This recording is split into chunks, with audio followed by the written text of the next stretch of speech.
Hello and welcome to the Tech Gig podcast.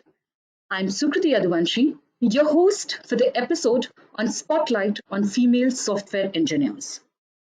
Guys, today's session is an exclusive interaction with Saleha Williams, Global Head Strategy, Enterprise Engineering at Cognizant. As a senior executive at Cognizant, she leads the Global Strategy Office of Cognizant's Enterprise Engineering Division. Saleha sees innovation, diversity, and inclusion as the secret sauce to successful individual, team, and business growth.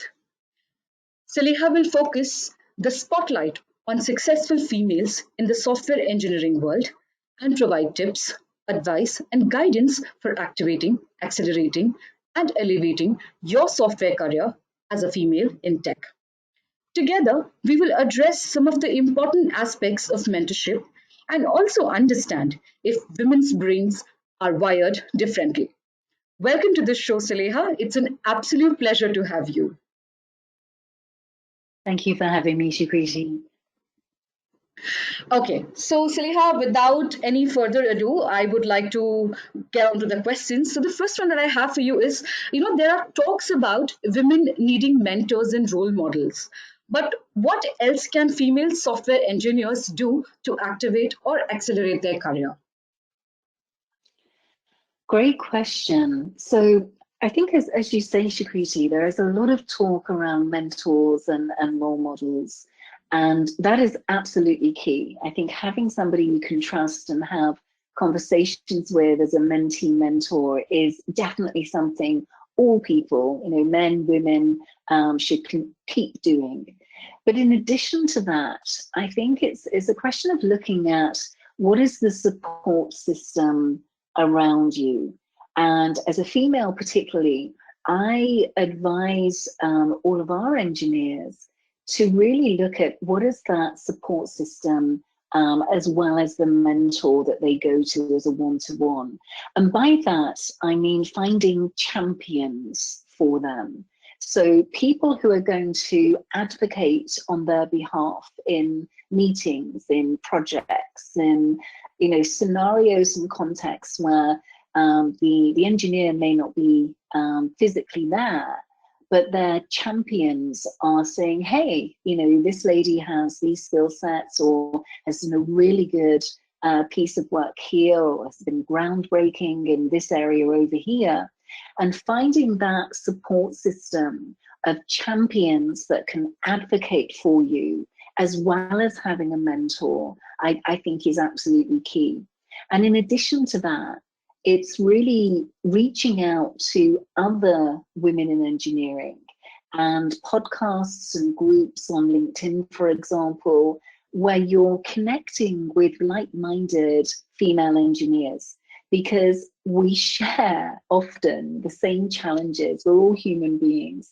But to have somebody that has that context and that lens of, as a software engineer, as a female software engineer, some of the challenges that you face have been dealt with or faced by other women. So building your own strong connections, your own support systems of champions and advocates, allies, and even trusted friends that you can talk to who understand your world is as important as having that one-to-one mentor role. Thanks for sharing that, Saleha.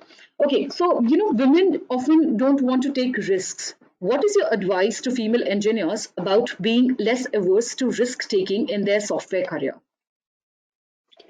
So research shows that women, generally speaking, I'm not saying everybody on the planet, but generally speaking, men are seen to be more risk takers than females, because females biologically have been wired to be more conservative in that respect. Research and studies show that women want to achieve 100% of a job description, for example, or meet 100% of a job description before they will apply for that role, or they think they have to be perfect. And that everything has to be in place. And I'm here to tell you it doesn't. I think being able to realize that you don't have to have all the answers right now. You're an engineer. You know, the DNA of an engineer is to learn and grow and develop. It's to actually make mistakes and move on, iterate, and then re-engineer. And that's a constant process.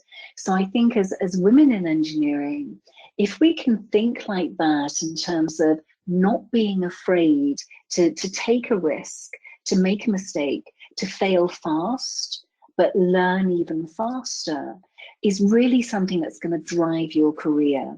You know, so when tickets come in that you think are maybe outside of your comfort zone, take it and ask for help. You know, don't just stick with things that you know 100% or feel comfortable with.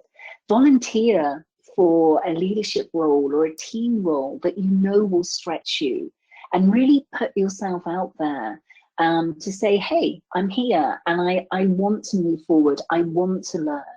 And in the environment and the pace that technology is moving, you know, it is a question of, you know, learn, move on, fail, move on. And that's an iterative and constant process that I think if we can get our heads around that, we're much more focused on how we drive forward in the longer term rather than trying to be perfect in the immediate term. Absolutely, Saleha. I couldn't agree more. And learning is itself, a cycle that should be actually kept on going. And in the world where innovation is happening every single day, upskilling and learning are the two important elements to grow in your professional career. Okay, so Exactly, because that's how we stretch. If you are always doing the same thing, whatever it may be as a human being, if you're always doing the same thing and you never stretch yourself, you don't learn and you don't move forward. And the brain is telling us, you know, it wants to be challenged. So it's a good thing to actually, you know, come outside of that comfort zone and take a risk, definitely. right. Okay, so based on your neuroscience research and experience in the workplace, are women brains wired differently? Do women engineers need to behave differently to male engineers? I laugh because I get this question so often. And having done the research and work I have in neuroscience and understanding our brain anatomy and how we can measure performance in the brain and how it's wired, it makes me smile when I get this question. So here's the thing. The brain is the brain. Okay, the brain, as I think, you know, a lot of us think and know now, should be considered a muscle. You know, it's something you can change, it's malleable, it's pliable, it's something you can grow in terms of knowledge, learning, memories, intelligence, emotions, all of these things. And here's the facts. The composition of a male brain is the same as a female brain. The difference is how you activate your brain. So if, for example, going back to what we were just talking about on risk-taking, for example, generally speaking, men may feel more comfortable in taking risks. And so they bypass the part of the brain that's saying, oh, this could be risky, this could be, I'm not quite sure if you want to do this. And they shoot through that and go to the part of, okay, what am I going to do and how do I make this happen? And just sort of fly through it in terms of just getting to the point where they're doing what they want to do and not thinking about it so much.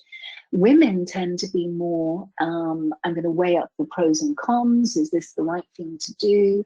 But if you are building your confidence, especially in a software engineer environment, as a female, you're able to look at learning and enhancing the neuro pathways that increase your confidence and increase your knowledge, increase your memory banks of not just intelligence and data, but also the feeling of, I can go for this, I can do this.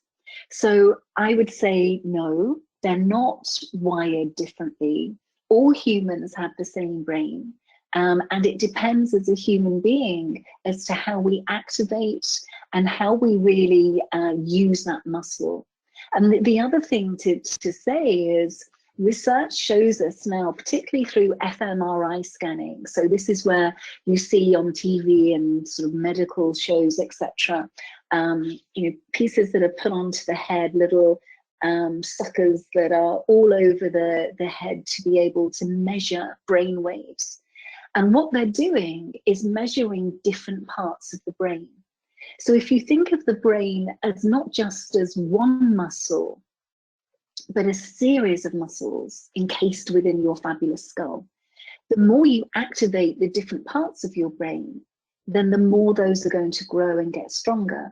So again, how you activate and strengthen and use your brain, and we see this a lot with older people, people who are elderly, who don't do the kinds of things they did when they were younger, start to lose memory and start to lose decision-making abilities, or the speed of a decision-making ability, far faster than those elderly people who do things like chess or things that are taxing their brain in different ways. So are male and female brains wired differently? No. We as individuals, as humans, can activate and strengthen those various muscles within our brain. And my message really to female software engineers is focus on what you do, focus on what you love, where your passion is, and really build around that the knowledge, the confidence, and the ability to really drive and strengthen those areas.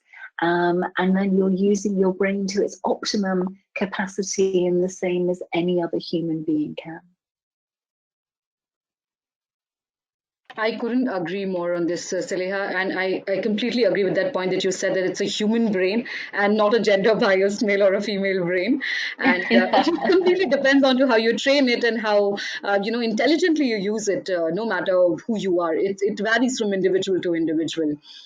So yeah, and I think also it's important to say the culture and context in which you're working obviously plays a part as well. But that's where things like confidence and resilience building is key, because it's not just about learning the technical side of your talent and your engineering career, qualifications, etc. It's actually then putting that in context with the situation, the culture, the company that you're in, but looking to strengthen your confidence and resilience around that and those parts of the brain, as well as the knowledge banks within your coding and development career memory banks. Wonderful. Thank you so much, Saleha. I am sure that every tips, advice that you've shared with the listeners is going to help them, especially the women in tech. And I must say, I have thoroughly enjoyed this entire conversation on your mentorship and the guidance that you have actually given our audience to, and not to forget how women brains are wired differently. So thank you so much for all these insights, Saleha. It's been a pleasure. Thank you. I mean, we have loved the whole series with Gladiator. And I think everything we focused obviously today on the spotlight on female engineers, but looking at this across the Gen Z, across more seasoned and experienced engineers, and the masterclasses we've delivered around how to really drive forward a global software career. It's been a pleasure to share that with you and your listeners and watchers on the webinar. So thank you. Thank you so much for that. I would also like to thank our audience for patiently listening to us. Hope this conversation helps all of you, especially our female software engineers, build up a strong and lasting career in technology. Folks, we'll be back with another amazing episode soon. Stay tuned and stay safe. Thank you so much.